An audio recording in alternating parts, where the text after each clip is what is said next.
সকাল সকাল ঘুম থেকে উঠে নাস্তা বানাইতে বানাইতে মনে হয় যে সময় চলে যায়। আমি যেমন দৌড়াইতে থাকি, বেলাও দৌড়াইতে থাকে।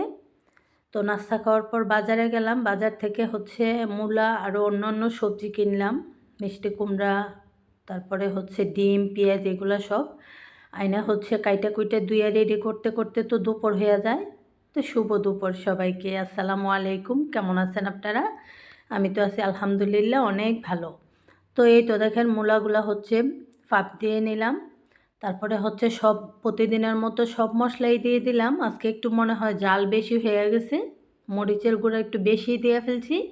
তো এই তো দেখেন এদিকে মূলা তরকারি রান্না করতেছি, আর চিন্তা করতেছি ছেলেরা যদি না খায় তাহলে তো অন্য ব্যবস্থা করার দরকার। তো আবার কয়েক পিস মাছ নিলাম, ওইগুলো ছেলেদের জন্য ভাইজা রাখছি, বাজি মাছ দিয়ে ওরা ভাত খাবে। তো আর কালকে টক রান্না করছিলাম, ওইগুলোও একটু আছে। তার এই তো দেখেন আর একটু বাদাম ভাজলাম। তো আজকের ভিডিওটা একদমই শর্ট ভিডিও বলা যায়। তো কেমন লাগলো? ভালো থাকবেন সবাই, আল্লাহ হাফেজ।